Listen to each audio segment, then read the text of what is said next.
ubwo so bavangura intumwa ya perezida mutarahuye ndabizi ko ari abameya batahuye nawe pe kandi bakorera guverinoma cyangwa bakorera leta ariko ni gute wasobanura uzanabe nk'urugero abameya batahuye nawe ni benshi personally ngo babe bahuye uretse ko bari muri stade yaje kubahagarara imbere ariko nta muntu n'umwe ujya muri cabinet warabibonye yego warabibonye mbwira niba warabibonye umuntu wese ugiye muri cabinet yamaze kurahira baranifotoranya n'umugore we n'abana be warabibonye narabibonye cyane na famille niraza rwose bivuze ngo none kandi undi muntu wa kabiri utavuga ngo ntiyigeze ahura nawe personally na ambassadeur kuko ambassadeur aba ari intumwa ya perezida personal ifata u Rwanda, u Burundi, Uganda, Tanzania, Kenya, umbarira ibihugu maze kugeza 5 Ethiopia, Sudan y'Amajyepfo, Niger, Chad, Nigeria, Mali, Burkina Faso, Cameroon, Angola, Congo Brazzaville na Central Africa. Ukambura uti ngiye kuguha kwicaza abaperezida rimwe ryonyine bakumva amasaha 3 ubasobanure projet ihagaze trillion 17 z'amayuan. Se uje kubwira umukene wa Buraye ubutumwa bwiza butarimo akawunga n'ubuhubuye ariko suko babikuwe mu bugingo ari ubugingo babubwiriza nabi babwiriza performance bakubwiriza kumva ngo nimba babeshye kuri telefone ngo uzarimbuka ngo ijuru ryamo n'irya Kamonyi wese n'iryo yasowaye ushaka umeze nkaho warikizemo restriction ufite list usigaye ucekinga abinjira n'abatinjira rero 1 tujye mu rwandiko rw'abikorera wakemera ko mu mazina yarari mu gitabo cy'ubugingo mu itorero ry'ikorera bitana yarabwiye ngo muri rata ariko kwirata kwanyu squeeze tubwo nateranaga namwe mu mwuka ngo naho ubutware kugira ngo uwo muntu reka nkoresha ijambo n'ubwo ritanditse gutya ariko nicyo yakoze mwice umubiri we urimbuke ariko umwuka uzabone Kristo ugazabaje bivuze ngo baryamana bayendaga bamukase baryamanaga na bamukase karasi imwe no kuryamana na nyoko kugira ngo byumve neza karasi imwe no kuryamana na nyoko none abaryamana n'abantu bahuriye muri za party nibo bakwiye kuri liste y'ijuru ahahiye kandi iyo urebye waryamanaga na nyina n'uryamanye n'umuntu muri quartier byaba ari ibintu bitandukanye ariko ukabona ko nyine mu Baroma nta nubwo bazi ijambo mbese harimo ibintu byinshi.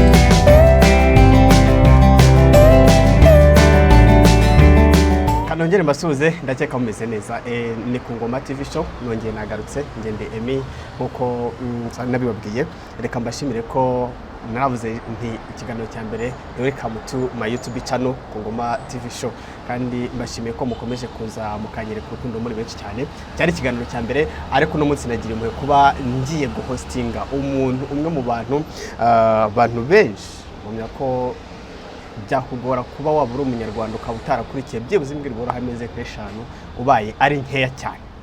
Apotre Mutabazi waye kaze Kungoma TV show. Murakoze kumikaze. Yego. Ikibazo cya mbere yuko umbwira amakuru yawe namatsiko njya nkunda kugira cyane ubundi umuntu yitwa Apotre byagenze bite? Apotre mu Kinyarwanda biroroshye bita bibyoroshya kuko byitwa intumwa y'Imana kuko badepite bo ni intumwa za rubanda.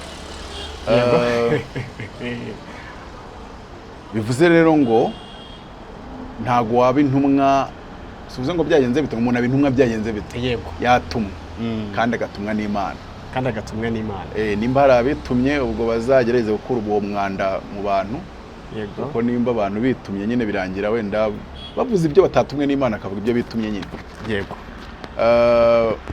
ntago ushobora kuba apotre utahuye n'Imana utahuye n'Imana niyo mpamvu umugabo wakunze gukemangwa no gukekeranywa yuko ashobora kuba yarigize intumwa yitwa Pawulo. Niwe muntu ufite ayo mateka. Pawulo na Mutabazi ashobora kuba ari abantu babiri, hari abantu bakekeranya bagakemanga abatarize bagakekeranya, abatazi ibyo barimo bagakekeranya, bavangiwe. Ntiwabuza abantu kuvangirwa, buriya ni ikintu nabonye muri iyi si, ntiwabuza abantu kuvangirwa. Biguhiye shishe wumvise abantu barimo Pawulo baravugaga bati se kabandi bagendanye na Yesu weho byaje gute? Kuba bizi neza Yuda avuyemo bashatse kuzana mundi nimba bamwita nde uramwibuka n'izina rye? Aya Imana ishimwe ko tanamwibuka izina kuko yari yaje mu buryo butemewe. Yari yaje nimba ari baritazari bari barito. Si izina ryandi bakoreye ubufindo, you know. Ariko Imana yo ishima gusimbuza Yuda imusimbuje Pawulo. Uwo abantu bashyizemo koza ubufindo iramurejeta izanamo undi.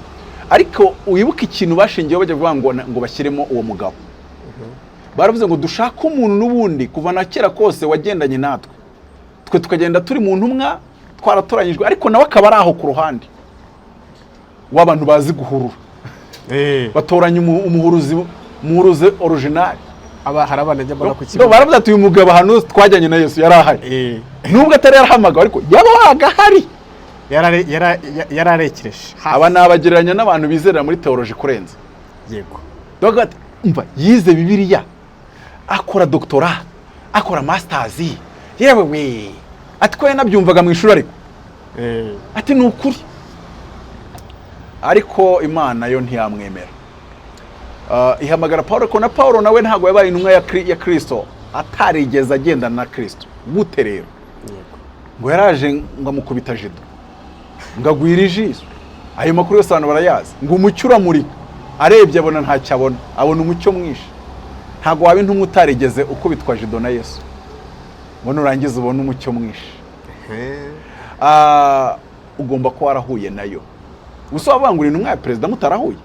Ndabizi ko arabameya batahuye nawe pe, kandi bakorera guverinoma cyangwa bakorera leta. Ariko ni gute wasobanura? Uzanabe nk'urugero. Abameya batahuye nawe ni benshi. Personally ngo babe bahuye. Uretse ko bari muri stade yaje kubahagarara imbere. Ariko nta muntu n'umwe ujya muri cabinet. Warabibonye? Yego. Warabibonye? Mbwira niba warabibonye. Umuntu wese ugiye muri cabinet yamaze kurahira baranifotoranya n'umugore we n'abana be. Warabibonye? Narabibonye cyane. Na famille niraza rwose. Bivuze ngo none kandi undi muntu wa kabiri utavuga ngo ntiyigeze ahura nawe personally na ambassadeur, kuko ambassadeur aba ari intumwa ya perezida personal. So bivuze iki rero? Kugira ngo bintumwa uhura n'Imana yarangiza ikabiguhamagarira ikagutuma. Bo Apotre ngira ngo wenda hari umuntu ugiye kandi ubutumwa yagutumye ugomba kuba buri specific. Yego. Nk'urugero ngewe ubutumwa yampaye nuburebana na prosperity yitorero n'ibihugu biciye ariko mu mahame y'ubwami bw'Imana. Urakoze. Hari nundi Imana iha ubutumwa akaba ari intumwa pe, ariko mu butumwa bwo kwihanisha wamaye, ariko akabihanisha akakwihanisha nayo wonse nimba warayonse nabo bigize icyaha ukakihana. Nubango rero tugomba kumenya ngo urugero Yohana bamwitaga the apostle of love. Uretse ko iyo jambo apostle of love bakunda no kuri tazira witwa Mother Teresa uriya w'ikarikuta. Yego. Ariko reka tubare mu ntumwa nyantumwa tuve ko umuntu bamureba ibikorwa ko bakamwigira intumwa. Ariko ibintu abantu barabifashe ukundi.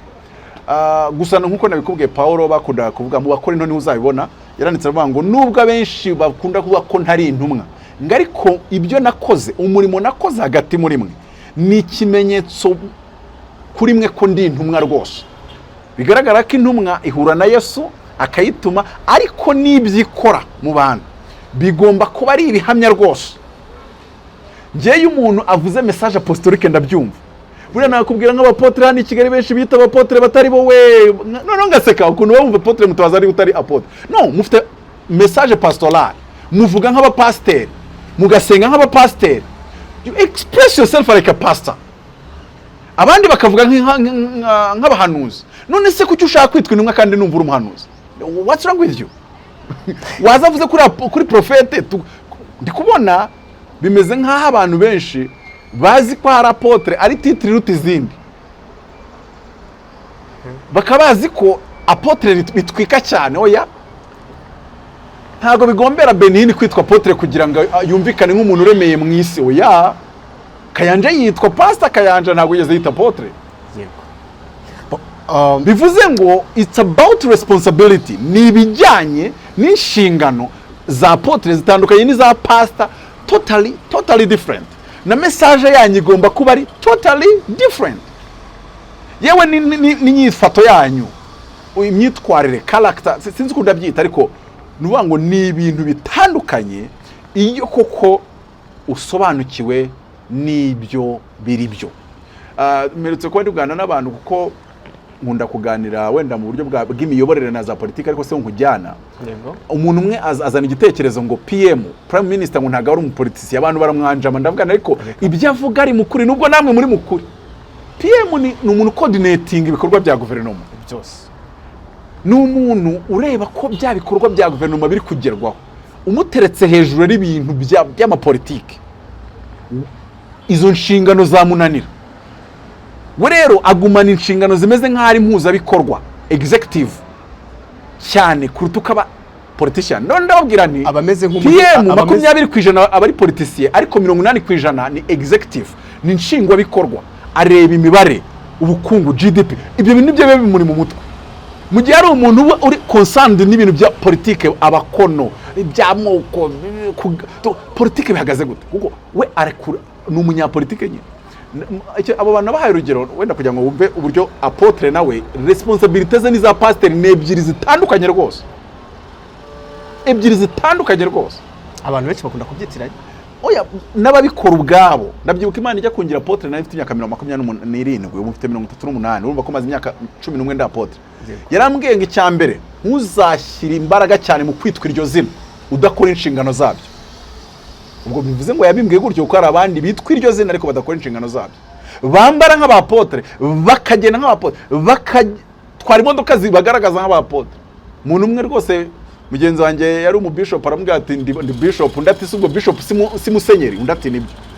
None se ko musenyeri nzakamwita ubwo nabibyuma, ko afite imodoka ya VWT Land Cruiser, musenyeri Emmanuel Iranche waba Anglican, ko afite Land Cruiser nawe V8, ukaba na ya moto rimwe na mwe yabuze nkabona umanutse n'amaguru, ubu nawe uri musenyeri kwera.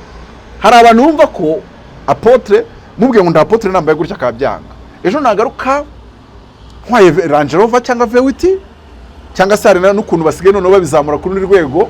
Nigeze kujya muri Kenya baza kunyakira na VWT 3, noneho n'uburyo bazitwaraga rero muri Nairobi kubera highway zirimo, kaze mutwaye undi muntu mutwaye kubagaho ni Mutabazi, mujyane neza. Umvaga umese Mutabazi ajya agenda muri kwastera agiye kuvuga ubutumwa. Okay, ariko ndavuga nubwo niyo protocole yabo.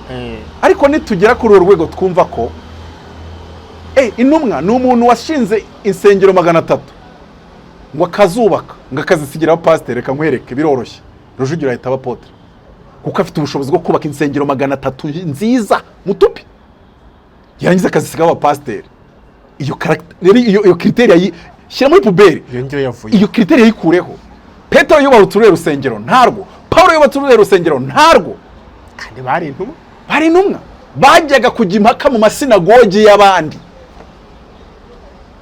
Imana ishobora kugira apotre yabaye ngo ndashaka gukorera kuri YouTube gusa, ntani ngushaka, ariko ukagira birashoboka se. Nk'urugero Jackson ubwo agira urusengero rwa Potter's Hand, ariko followingwa n'abantu 50,000 muri Covid twamufollowinga turi mu 50 live. Urabona mu Rwanda live ipfa kurenza 1,000, we yagiraga 50 live. Yagerageje babitatu. Uyu muntu rero ashobora kubwiriza isiga hinduka, akajya hari n'abandi barahaye icyo bita outreach, kuri biterane mpuzamahanga mu mastade manini. Ikibazo ni ukumenya ngo yagutumye iki, mwahuriye igutumye iki, cyihariye bingana iki. Petero yari yaratumwe ku banyamahanga, ku bayuda, Paulo yaratumwe ku banyamahanga, Mutabazi ku bacuruzi n'abanyapolitike hafi aho. Ubwo n'uwatumye ku bantu bambaye bodaboda zidasa nawe azidemarike. Ikibazo ni kimwe. Mutabazi yatumwe ku bacuruzi n'abanyapolitike. Nuko nkubwemo dukeya, ariko amakuru ndayafite by the way. So nuko nari mbivuze nirukanka, ariko bifitanye isano naho mvuze. tanye isano naho mvuze ko nyine umugani nk'urugero umbwiye ngo ndaguhitishamo bibiri kugira insengero 300 zingana n'urusengero rwa mbere rwiza muri Kigali n'abakristo buzuyemo no kubabwiriza bose bakayana ibyaha byabo pe bakanandika mu gitabo cy'ubugingo kuri yo nta n'umuzarimbuka mutaba ndaguhitishamo cyangwa se projet ukunda kuvuga ifata u Rwanda, u Burundi, Uganda, Tanzania, Kenya, umbarira ibihugu maze kugeza 5, Ethiopia, Sudan y'Amajyepfo, Niger, Chad, Nigeria, Mali, Burkina Faso, Cameroon, Angola, Congo Brazzaville na Central Africa. Ukambwira uti ngiye kuguha kwicaza abaperezida rimwe ryonyine bakumva amasaha 3 ubasobanure projet ihagaze trillion 17 z'amayuwani watekereje wahawe n'ijuru yerekwa kandi Imana yerekwa rya trillion ni triyari 17 z'amayuwani utega kwa steri cyangwa se bana gusoye mu nzu. Imana ntago ibyo ngibyo bijyamo. Imana ije kubwira Yosefu yukaza bazamwikubita imbere bari kumutera bajugunya mu cyobo boshye bamanuramo puberi. Imana ni Imana, iyo yavuganye nawe iba yavuganye nawe niyo kwizerwa. Ni umuhanda wa gari ya moshi nshaka kuzabakonvenka kubaka muri ibyo bihugu 17 kuko muri 2033 ibyo bihugu byonyine ubwabyo bizaba bifite abaturage miliyari 200 muri 2033 imyaka 40 uhereye 39 uhereye umunsi. None kubona muvuga ngo mufite inzara icyo gihe ntimuzaryana mukamarana. Ubu Afrika yose ifite miliyari n'igice, icyo gihe afite miliyari 5 mu myaka 40. Croissance démographique ni ihubwe 3. Hayo magambo ndi kukubwira uragira ngo mpindukire ngo wa musabanye we oya birekere babandi birekere byabandi sibyo natumwe rwose. Ikibazo suko icyaha ari cyiza ngo ngishyikire ariko ntago ndi intumwa yatumwe ibyo. Suko abayuda batagomba kubwirizwa ubutumwa ariko Paulo ntago batumweho. Buri ntumwe ibifite abo yatumweho n'ibyo yabatumweho. Kuko bavuga intumwa ya perezida muri Bahamas, intumwa ya perezida Washington. No, buri ntumwa ibifite naho yatumwe uretse no kuvuga ngo ni intumwa ya perezida ibifite naho yatumwe. Mutabazi utumwe kuba ki bande ubatumweho ibiki. So nubango rero abantu tugomba kubisobanukirwa neza. N'umuhanda wa gari ya moshi uzatuma iryo soko ribisoko rimwe ku buryo ikintu wakoreye mu Rwanda kigura amafaranga amwe muri Nigeria nayo kigura muri Khartoum cyangwa se yo kigura muri Nairobi cyangwa so ibyo bihugu 14 nkuko sima yasimerwa amafaranga igura mu Bugarama n'igure igicumbi kandi urebye ikarita y'u Rwanda Gicumbi na Bugarama ni kuri extremité ebyiri rwose niho hantu harehare mu Rwanda kuko niho hantu harambuye cyane ni nka uruhu impuzampembe ku bantu bize ibintu by'amarectangle n'ibiki byose. So mu byukuri nshobora gupfa uwo mushinga nawe ugeje aho ngugeza. Imana yamubwiye umwana wanjye uzawukomeza witwa Mutabazi niyo Ezekiel. Ni Imana rero ifite umugambi kandi bifite umurongo w'ibintu byayo. Ku bintumwa rero ni ibyo ngibyo ntago Mutabazi ubitishemo kugira izo nsengero 300 no kugira access Addis Abeba iri unlimited no gupresenta projet zanjye mu buryo buri unlimited. Access kuri université zo muri ibyo bihugu 17 nkubwiye, access kuri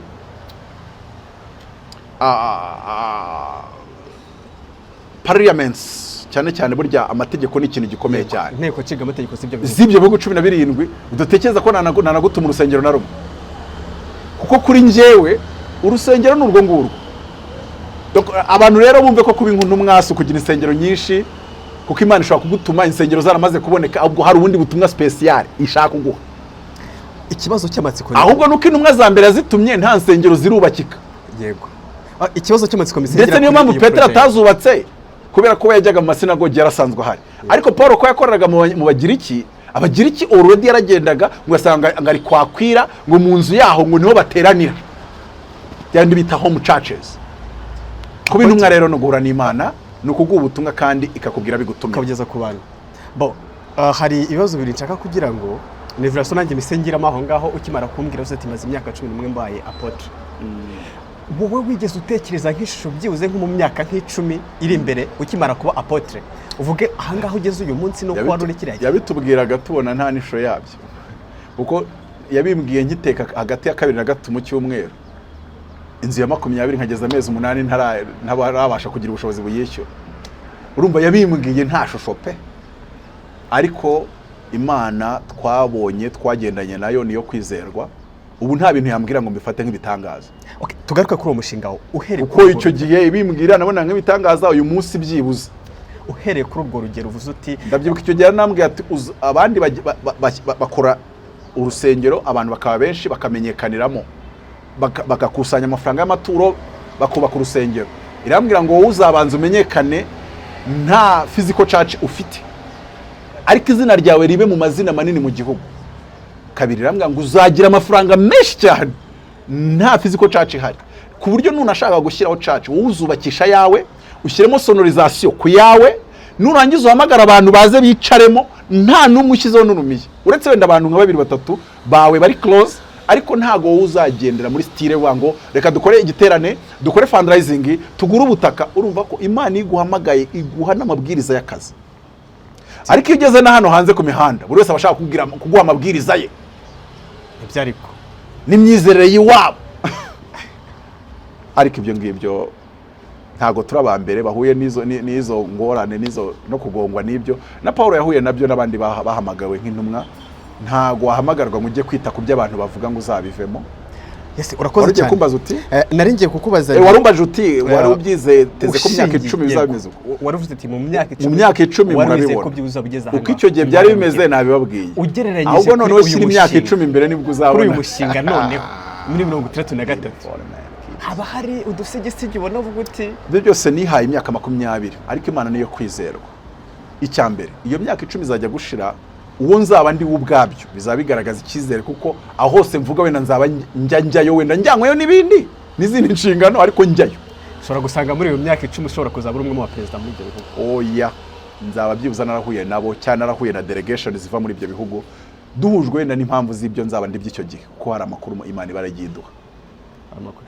Hari kuvuga ngo uyu muntu afite umushinga n'Imana magambo makeya guhana inzira. Wenda Imana ntabwo yigeze imbwira ko naba perezida muri iyi si mu gihugu icyo ari cyo cyose, ariko ibindi bitari ibyo hari amakuru ngiye mbifiteho, kandi nimba ariyo yavuganye nanjye n'ubundi niyo kwizerwa izabikora. Noneho nyuma umuntu nasohokamo muri izo nshingano, noneho azaba yabashe kugira cya gihagararo gituma komanga bagakingura nubwo bushobozi, by the way, kuko Imana ishobora kuzana miliyoni 100 z'amanyarwanda. Ukiye ko nabanza kubaka inzu se cyangwa urusengero, naba navangiwe se n'uwita mfata appointment muri ibyo bihugu byose uko ari 17 nakubwiye. Cyoze ko nkaba ndetse ibibazo n'u Rwanda bikabanza bikavamo, n'u Burundi nkaba ndetse da, ariko ibindi byose bidafitanye ikibazo n'u Rwanda hafata appointment, yego hagerayo nkaba presenta projet naranayanditse, by the way, tajya musina nayishuremo amafaranga, nanashoyemo amafaranga yanjye. Urayandikishira ifite ntazagira ukubeshya. Imana niba yakubwiye ko yavuganye nawe ikintu ukaba utagishoyemo ububeshya, Imana yambwiye imodoka byibuze se washatse provisoire ngo uyitange 100 tubibone, kandi uyatanga udafite akawunga mu rugo, bigaragare ko ni intambwe yo kwizera. Kwizera Yakobo yaravuze ngo ni ukwizera kugaragazwa n'imirimo, kwizera kugaragazwa n'imirimo. Urakoze cyane. Ugeze ku kintu cyatumye yango nkwarite nakubwiye ko kusaba ko twakorana ikiganiro. Nakubwiye ngo ndashaka kugira ngo ko hari ibintu byinshi maze iminsi mbona ku mihanda, ugasanga umuntu umwe ngo ndyamye ku kizere, ngo Imana ngo yarambwiye ngo nzabona inzu, nzabona umugore mwiza, nzabona umugabo mwiza kandi w'umukire wujuje ibingibi. Ugasanga nyine hari abantu bameze nka rwa ruhu rwumiye ku nka, ikirondwe cyangwa se ikirondwe cyumiye ku nka kandi ku ruhu rw'inka kandi yarariwe kera. Ugasanga nyine abantu baryamye kuri icyo gihe, abantu benshi bamwe ntibakore. Umuntu akavuga ati wenda hari umuntu wamanuriye ko nzaba umukire mu myaka 15 iri imbere. Bamwe bari mu makosa, abandi wenda nta nubwo bari amakosa. Amasezerano amwe ntago abagusaba gukora cyane. Yego, ngira ngo hari icyanditswe, ari igitabo ndimo ndasoma, nicyo bamwita Abdul, yaravuze ngo umuhungi inyigisho z'ibinyoma n'abigisha bazo, ngo Imana iguhaye amazu, amamodoka n'ibindi, si bibi kuri twe, ariko ntaho bihuriye n'ubugingo buhoraho, kuko Imana ivubira uwo ni umunyedini. Cecekera aho ngaho, mureka aho ngaho, ni umunyedini, ntago mubujije umuhamagaro we, ariko nk'uwo ntiyanshumba. Intumwa zabwirizaga ubutumwa bungahe? Bubiri: the message of salvation and the message of the kingdom of God. ndafashije njye nuko mfasha ubundi iyo nari ngiye kubwiriza iyo mfashe mpita nitahira mba mise nitahira nuvuga ngo ibi bintu byo vuga ngo tuzajya mu ijuru kwanza iyo ni message Yesu atigeze avuga. Yesu yabwirije kangahe to be born again, yabibwiye Nikodemu nabwo nijoro ari ku musozi, kuko buri mukozi w'Imana ukomeye yagira umusozi we. Eliya wari umusozi wa Karumeli, Mose wari umusozi wa Sinayi, Aburahamu wari umusozi wa Kizabonwa Moriya, ari naho hubatswe urusengero ku mbuga ya Runani w'Umuyebusi. Le blessed Rwango ko Imana ya Aburahamu, Imana yazamfashije abakozi b'Imana ikabanyigishiriza Bibiliya, ko njye nibere muri politiki, Imana yazambara ikabigisha Bibiliya. Abantu bavuga biri ukabaza mwarahamagawe murasenga murasoma, mfite masters muri theology, ariko ntago ari ibyo nirata. Ibyo navuze kuva natangira nubwo nigeze nkubwira ibyo muri masters. Kuko hariya Imana yarambwiye ngo kujya kwiga amateka ya Israel n'ibiki. Ntago umuntu yiga Imana ayigiye ku ntebe y'ishuri. Imana ni umwuka, bayigira mu mwuka. Uvugana nayo nicyo kibazo dufite. Njye ni umwigisha, ariko umwigisha wumva ijwi ry'Imana. Dutunze rero umuntu uza ngo Yesu yarabirangije, ngo nimusambane nta kibazo, ngo turebe mu Baroma. Ceceka. Wowe ujye uvugana n'Imana ikakubwira ibyo bintazi uri kubwira Abanyarwanda. Dukeneye abigisha bumva ijwi ry'Imana. Umva bikubwira ukuntu bikoze. Ubu butumwa bwo kwihana ibyaha no gukiranuka no kujya mu ijuru, it's the message of salvation. Ariko ngo intumwa zamaraga kwigisha message of salvation, zikigisha n'ubutumwa bw'ubwami. Aho tuba tugeze herero. Paulo abwira abantu mu Bagalatiya, arababwira ngo ubwo turi aba Kristo, agara aba Kristo, aba Kristo, aba akanya Kristo, aba Kristo, yego, aba Kristo, nk'ukuru waso cyangwa ukabura ubundi, donc kuba umuntu wundi muntu kwa. Turi aba Kristo, ngo ubwo turi aba Kristo turi n'urubyaro rwa Aburahamu, ngo turi n'abaragwa nk'uko byasezeranijwe. Reka twinjire kwa Aburahamu turebe. Yego. Bibiliya tubwira ku mu itangiriro 26:12 ngo nuko Isaka, ariko bavuga uwo mugabo Isaka bari bamuvuze hejuru, ngo nuko Imana yari yahuye na Isaka arimo ahunga agiye muri Egiputa, iramubwira ngo wijyayo kuko Aburahamu yanyumviraga akitondera amategeko yanjye ayo namubwiye nayo navuze. Kuri 12 aravuga ngo nandi kuri 5 12 aravuga ngo nuko uwo mugabo iramubwira ngo jya mu gihugu cy'Igerari nzahagwera umugisha, ngo nuko uwo mugabo muri uwo mwaka abiba imbuto ze muri icyo gihugu cy'Igerari, ngo muri uwo mwaka yeza ibiruta inshuro 100 mu magambo make tubishyira amafaranga ko ari mumenyereye, yashoye miliyoni mu mwaka umwe, yinjiza mu mwaka ariko w'ubuhinzi ni amezi 3. Imyaka yerere amezi 3, ntago utahita umwaka w'amezi 12. Abantu batazi kwigisha Bibiliya bahita bavuga umwaka n'amezi 12. Oya, ni umwaka w'ubuhinzi. Ngo yeza ibiruta inshuro 100. Nimba yari yagiye ku yemvestishije miliyoni Igerari mu mezi 6 yari afite miliyoni 100. Mukira ngo amina. None dutunze umuntu arajya kurangura barajabu bande bose bahadija bose bakacuruza imari bakayimara mbere ye, ngo urajya mu ijuru. Are you sure? And byumva ufite message of salvation icyaye, ariko what about the kingdom? What about the kingdom? Yesu yaravuze ngo umuntu nankorera data azamuha icyubahiro.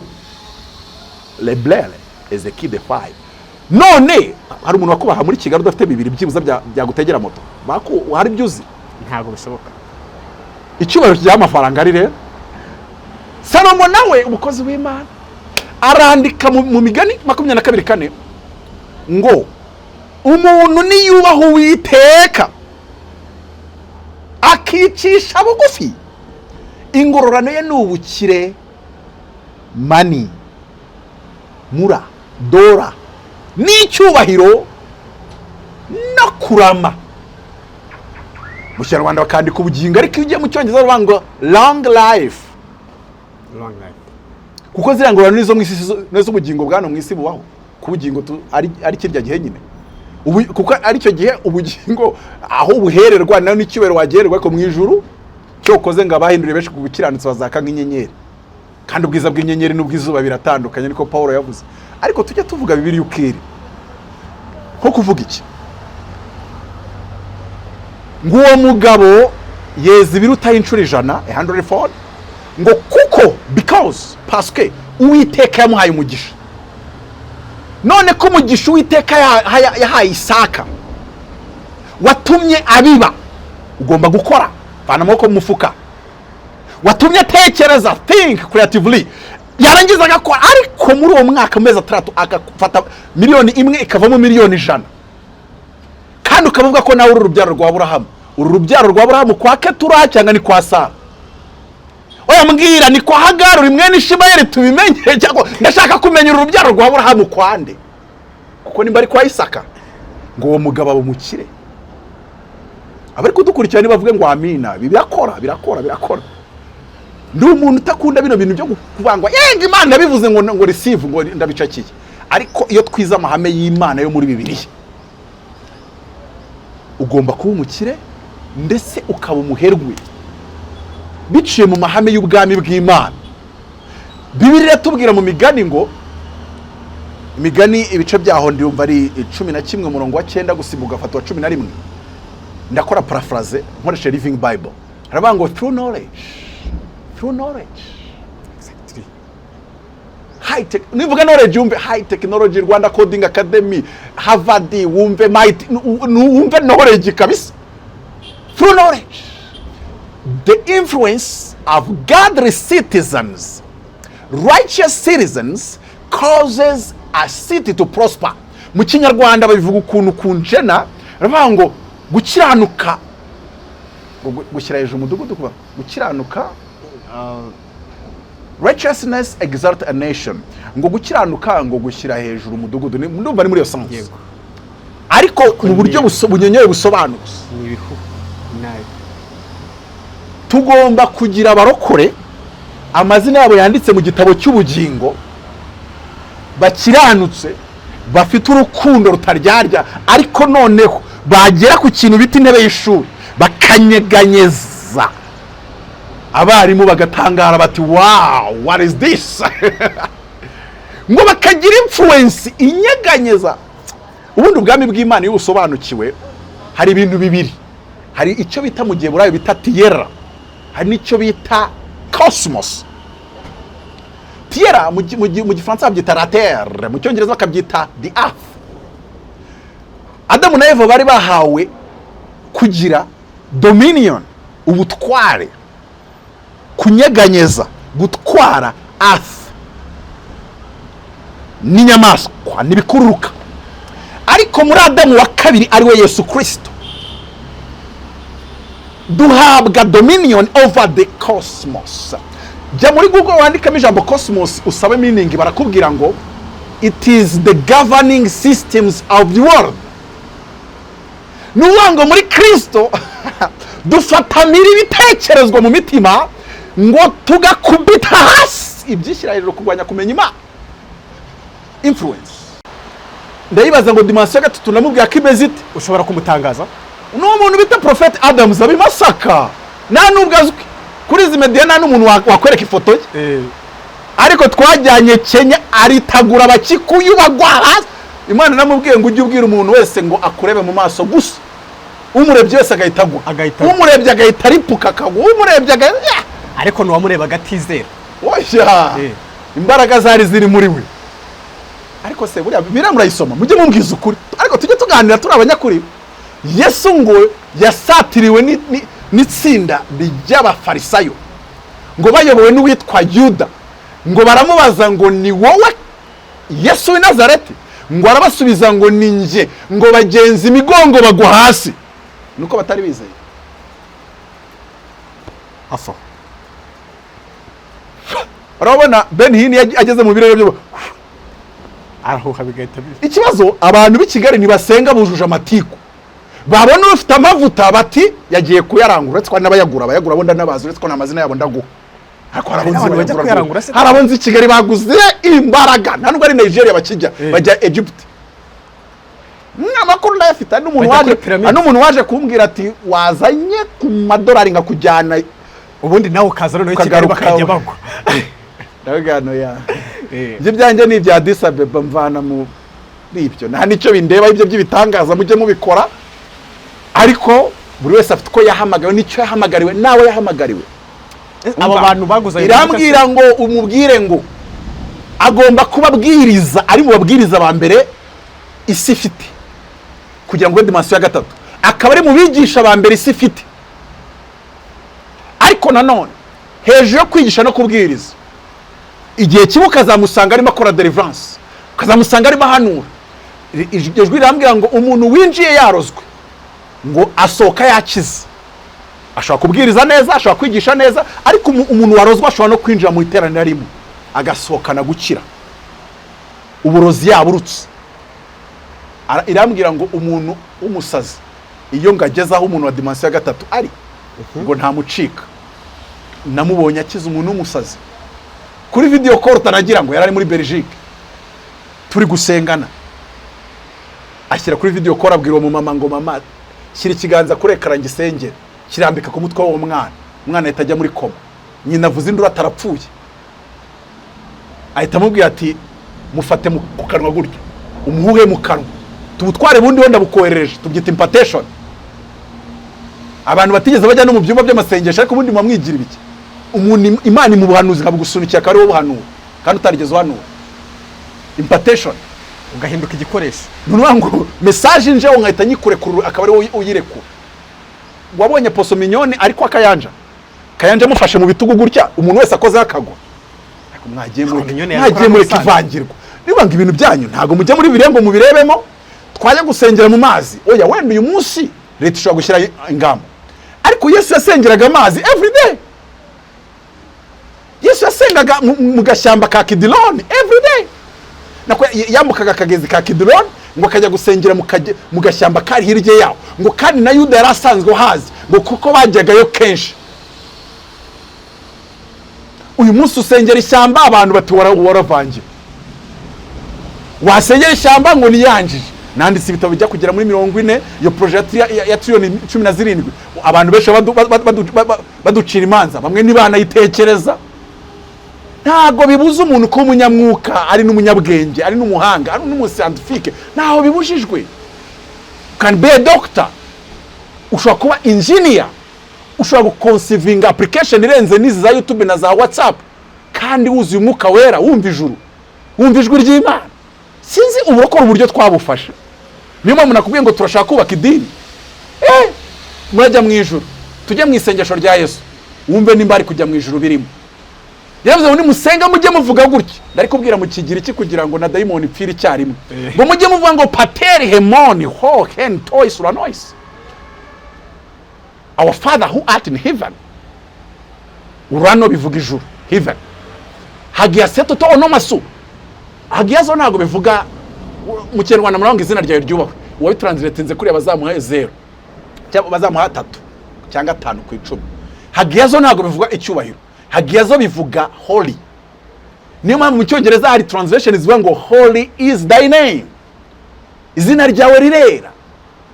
Arakomeza aravuga ngo eriteto he basileya su geneteto he telemasu.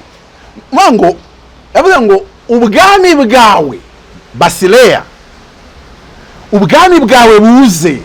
Ese ko mutabwiriza message y'ubwami, mubwiriza iki ubundi? Nyuma yo kwihana ibyaha dusubira mu butware Imana yari yahaye Adamu atarakora icyaha.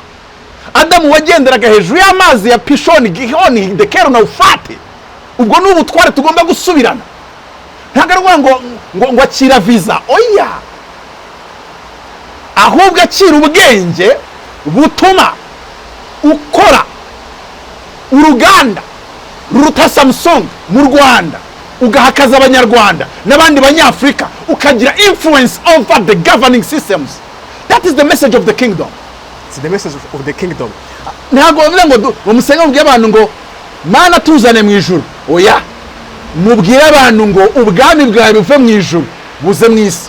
Ibyo ushaka bijye bikorwa mu ijuru nkuko bikorwa mu isi nkuko bikorwa mu ijuru. Ubutumwa bubwira abantu kujya mu ijuru sinzi aho mwabuvanye. Twahawe ubutumwa bumanura ijuru mu isi. yes, imvura yari turogoyemo aposi. Ya imvura yari turogoye ndi kubwira dimension ya gatatu ni umuntu ubasha uhanura, Yego. utanga iyerekwa, gusengera umurwayi agakira, gusengera umuntu warozwa akabohoka, ndetse n'umuntu wagize ibisazi nyine gutyo. Izo mbaraga z'Imana zikaba zihari kandi nzi ko no muri biriya mubibonamo. Noneho ngiye birambwira iti wowe uzankorera muri dimension ya 4.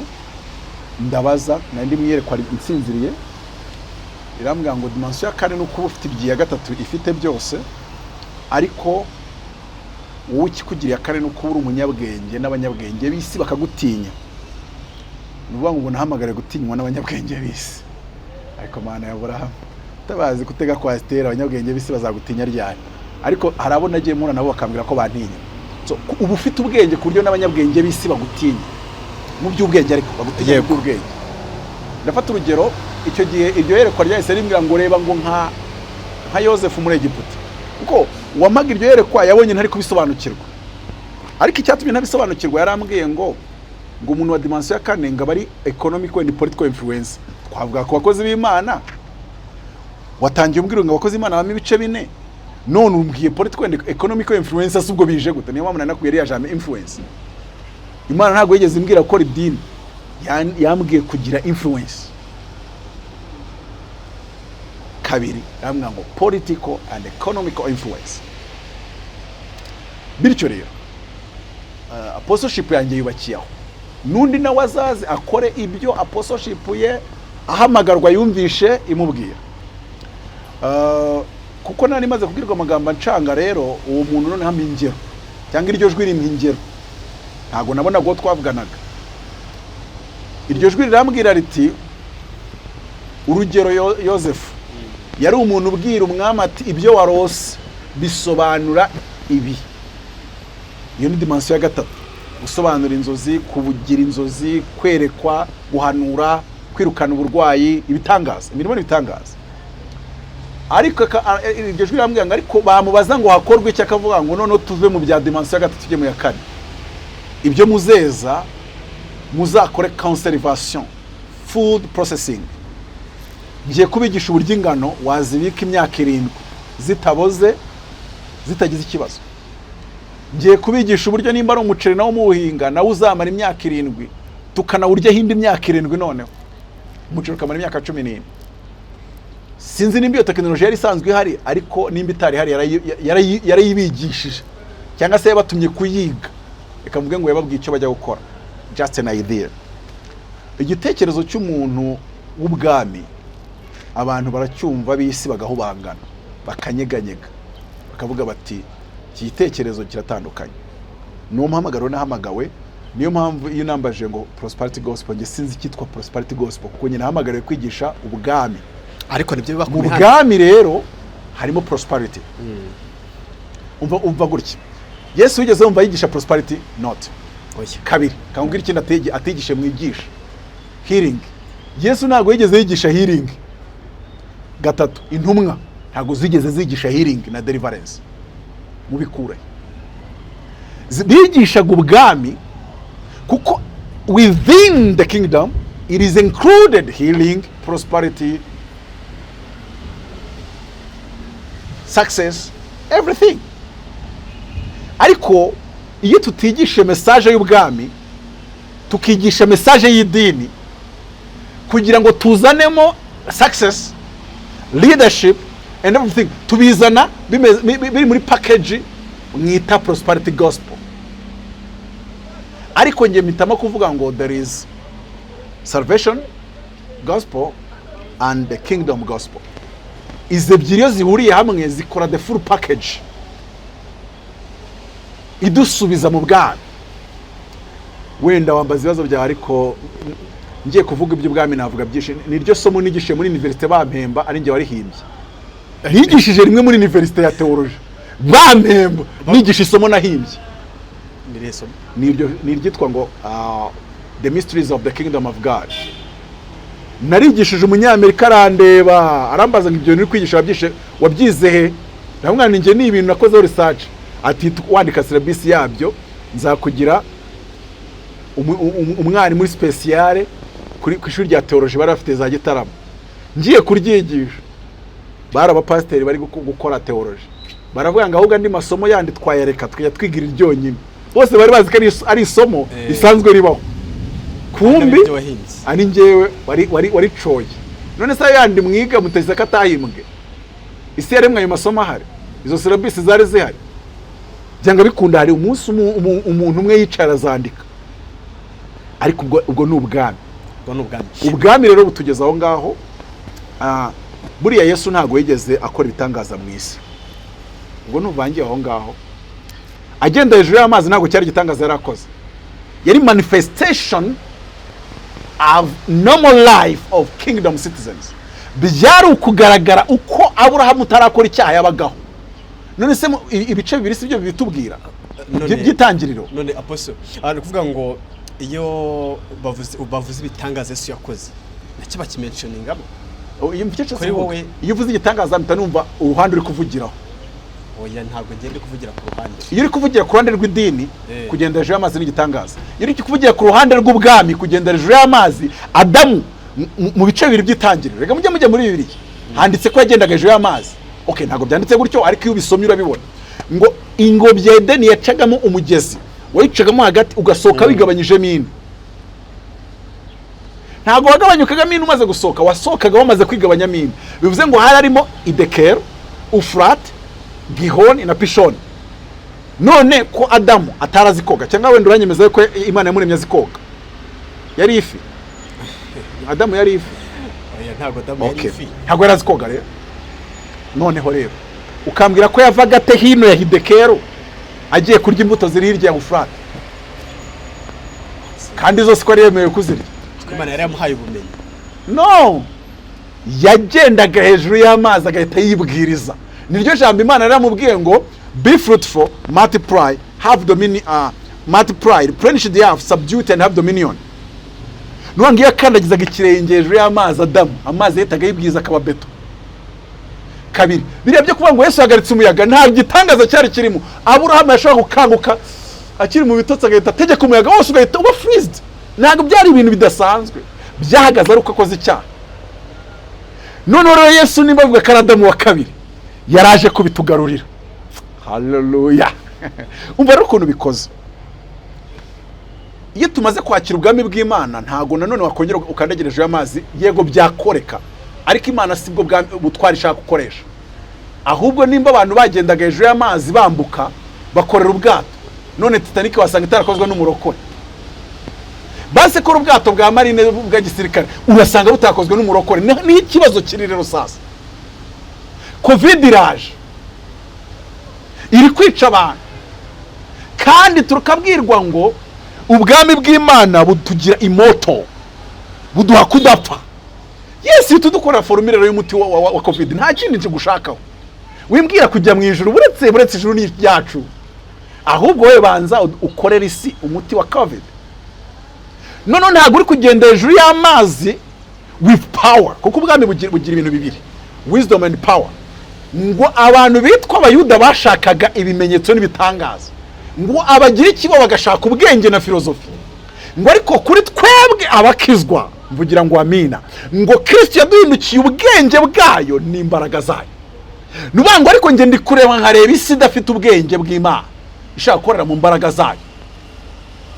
Nategetse amazi nabe beto ugakoza mukumva ikirenge kiramanutse, aha injira mu kirero cy'abagiriki cy'ubwenge, kora ubwato twagiye. Kandi ibyo bibe ku buzima bwose. Ibi bintu byose ubona ngo ni business is successful iyo wambwira yose. MTN no, none se kamubaza Imana igiye kumbwira ko idashyiraho telefone nta nimero compose kandi irambura, nanjye ntago ndayibura, nawe ushatse kuvugisha ntago yakubura. Bivuze iki? Adamu iyo Eva yabaga yagiye ku mpera y'ingobyi, Adamu ari ku yindi mpera ashaka kumuvugisha, ntago yakoraga nka byane byo mu giturage ngo nyirakamana we, ngo farazi yawe, reka ibi ngibi ni ingaruka y'icyaha. Yari afite ubushobozi bwo guhita ahamagara Adamu, kandi ari inyuma y'imisozi itatu, ngo nta muntu uzi dimansi ngo byari ifite. Yari afite ubushobozi bwo kumuhamagara avuga gake nk'uko ndi kuvuga ngo umva da, kandi ari inyuma y'imisozi itatu. Nk'uko ubwira Imana uti Uwiteka Imana iti mwana wanjye ndakumva kandi ntibigeze ukompoza nimero n'ikindi. Iyi telefone rero yo yaje ari nkuvuga ngo ni icyo biti ijambo riba muri biriya ry'igiti gihwayihwaye, kuko tutagarura ubwami mu mwuzuro, tugerageza kuzana ibijya gusa nabyo ari byo abantu mwisi mwita business. Ngo twakoze internet. Bibiri iravuga mu rwandiko rwa Petero ngo yemwe mutebutsa kuza k'umwami, ngo uwo munsi uzatwika ibintu byose ukabishiririza, ngo ibyaremeshejwe amaboko byose bizayenga bihinduke umuyonga. None se ko indege zizayonga kandi azaba yisiye, ubwo nishaka kujya muri Amerika ndi mu Rwanda nzabigenza gute? Cyangwa Trump azaba yashyizeho imipaka avuga yuko nta muntu wemerewe kwinjira adafite green card? No. Icyo gihe harya ngo Filipo yavuye atengo mu butayu amaze batiza inkone ngakajya muri Azoto. Aragurutse. Ziriya mbaraga biminembwe bambwiye ko byabaga, nge mvuze ibyo nabumvanye, ngo umuntu yabaga aragiye inka ngakaza yamava ku musozi umwe nga agahita kwa ku wundi. Nuko byari mu kirere cy'abayuda cy'imbaraga.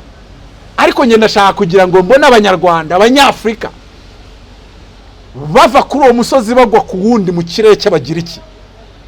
Find something to fly from here to there. He said in airplane.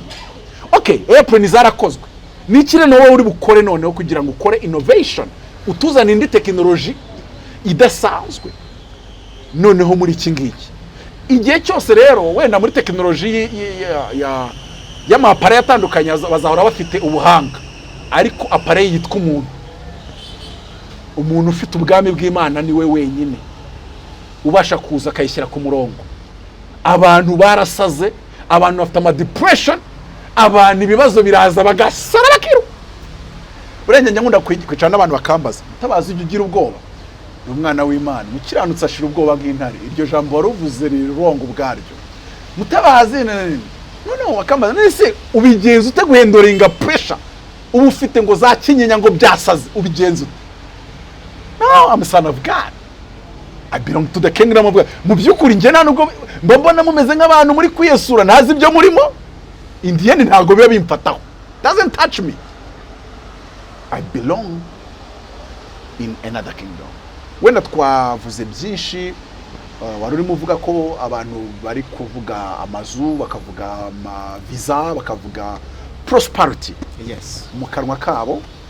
Ariko reka mvuge ngo ubundi se uje kubwira umukene wa Buraye bakeneye kureba bakabona ko uburyo twigishamo rimwe na rimwe ntago ari sawa.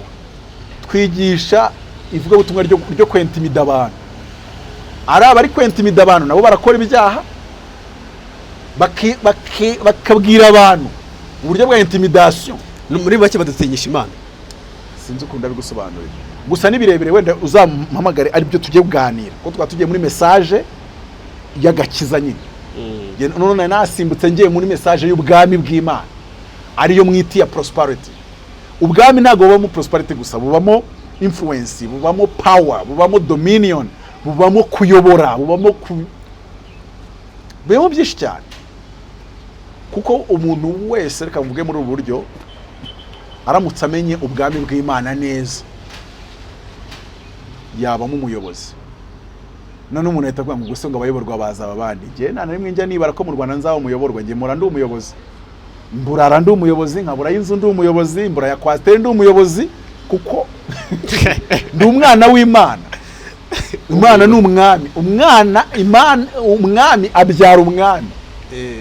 Mvuka ndi umwami, ntago njya kuba umwami ari uko namaze kugira ibi na biriya na biriya. I'm a king already. Wa king. So none icyo gisigaye no kumenya ngo Bibiliya iravuga ngo uvukira iki ubundi. Abantu benshi ntago bazi nicyo bavukiye. Bibiliya iravuga ngo inshuti zibana ibihe byose, ngo kandi umuvandimwe avukira gukura abandi makuru. Wavutse kugira ngo ukemure ikibazo kiri muri iyi si runaka. Sinzi nimba ukizi cyangwa utakizi, ariko kirahari tu. Buriya hari ikibazo kiba muri iyi si kitazakemuka nutagikoraho. Kuko uriya muhanda nakubwiye wa trillion 17 ntawukozeho nta wundi wawukoraho. Aho waba wavutse hose, amashuri waba wize yose, nushaka wige Harvard, nushaka wige hehe, iyo yari purpose of my life. Navukiye iyo projet, uwo mushinga. buri wese afite projet yavukiye, buri wese arayifite. umuntu Kandi iyo projet niyo igomba kuvamo amafaranga yawe, iyo projet niyo igomba kuvamo icyubahiro cyawe. Ntabwo ari prosperity gospel, ahubwo is to fulfill the purpose of your life. Ni ukubaho ubuzima bwuzuza icyo waremewe. Niyo mpamvu ubona abantu bagira depression ngo mu rusengero. Njye nagira depression gute se? Igihe cyose ndi gukora kuri iyo projet mba numva nezerewe, mba numva nishimye. Ukaya ariko kumva amashemererwa urumva urishimye kubera iki? Umunezero wanjye ngukura mu Mana iri muri njye. Ngo imigezi y'amazi y'ubugingo izatemba iva mu nda zayo. Ngo ibyo bivuga yerekeje ku mwuka wera.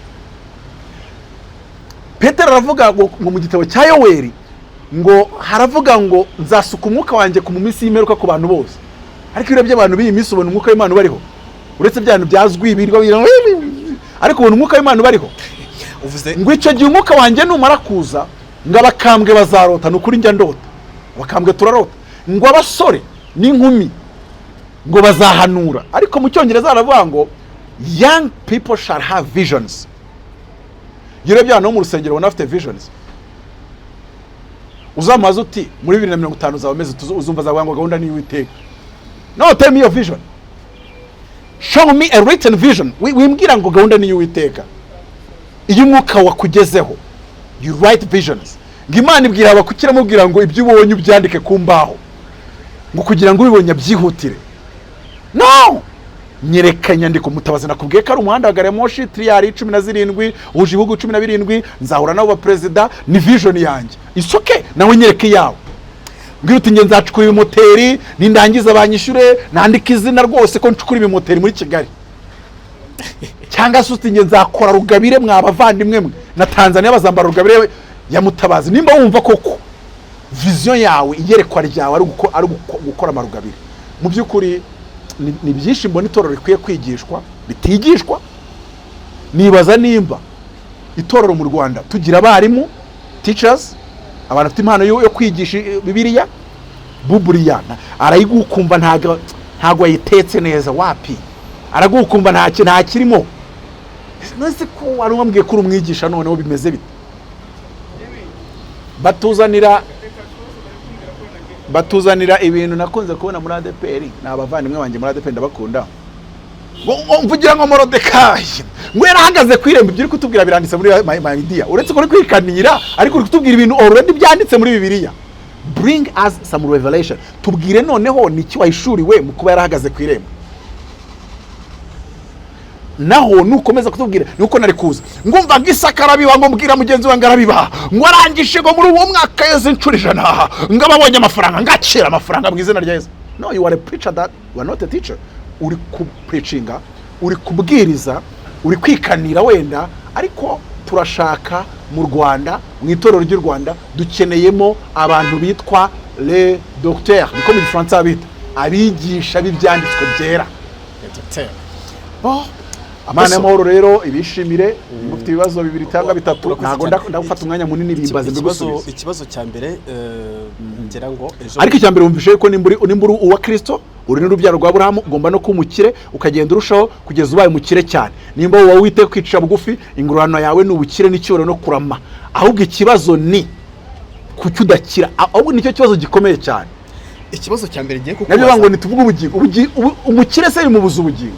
Bakubwiye ko Yobu nujya mu ijuru uzasanga atariyo. Bakubwira ko Isaka uzasanga izina rye ritari ririyo. Ninde mukire se bakubwiye ko utazabonayo. Hari n'abakunda bavuga ngo abakire se abantu nanjye ndemeranya namwe. Abakire se abantu n'abana bisumba byose. Icyo kibazo gikemuke nayo matika hagarare. Mboreka nkubaze dusoza. N'abana b'Imana. Neza ubundi kuki nyine nimba ari abantu bakira we nukire nawe uri umuntu. Ariko bafite ukundi kuntu batekereza. Kubona nge nanarije ubwonko bw'abakire niyo adasenga. Abakire hafi ya bose bafite mind ijya gukora nk'iy'Imana. Mind zabo zifunctiona nk'iz'Imana. Urugero nyine afite mind ivuga ngo ni gute nakemura ikibazo kiri mu Rwanda. Ikibazo kiri mu Rwanda ni iki? Nta nkweto tubafite zihendutse, akazana bodaboda za 2 wambaramo amezi 2 kaba yabondamye ugahita ugura indi uguhora ugura ya 2 kuko ntiwagura inkweto ya senkani nyine wabizi. Ariko they think like God. Areba ikibazo kiri muri societe akakizanira produit yo kugisubiza, none nawe ukamwishyura amafaranga. Noneho abakene naho bavuga mu ndimi batekereza nka shitani. Niyo yirirwa kanyarira abakene batekereza nka shitani. Wenda simvuze ngo muri shitani, abakene muri abana b'Imana ariko batekereza nka shitani. yego muri abana b'Imana ko batekereza nka Lazaro kandi tankezo shasha aho mbizi nge sindi umwuzukuru wa Lazaro ndi uwa Aburahamu sinigeze mba umwuzukuru wa Lazaro abumva ari abuzukuru ba Lazaro mugende n'ubukene bwanyu mujye gukena nta kibazo ariko tumenye ubwira ubwami bw'Imana tube mu bwami buraryoha mu bwami naho hantu hataba ibyaha kandi nta n'umuntu ubaho kubwoba ngo ningikora ngo barankubita umuhini cyase ngo Imana irandibata ahubwo uba wumva ibyaha bigushaririye wumva utabishaka just utabishaka gusa just that ya nyemerera nkubaze ibintu bibazo bitatu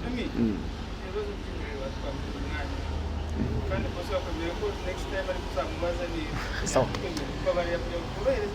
yes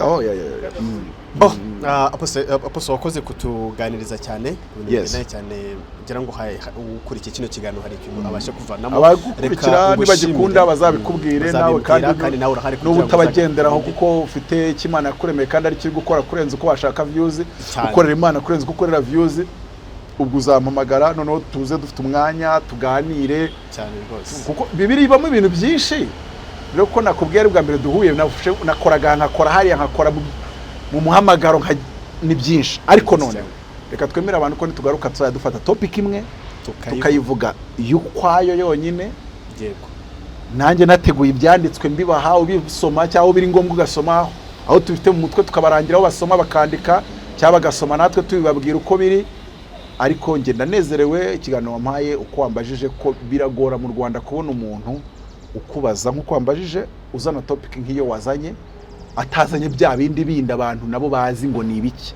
bya bindi nyine bya bindi warakoze cyane ni Kungoma TV show ngende twahirwa n'usanzwe kangushimira wakoze subscribe kandi nawe ugiye komeza kureba kino kiganiro ko wagisangiza n'abandi muraba agaciro kuri twebwe nimwe dukora umunsi ku wundi intero yo ni ya yindi ni all gospel today all gospel today niyo ngiyo wakoze cyane boso mwakoze nawe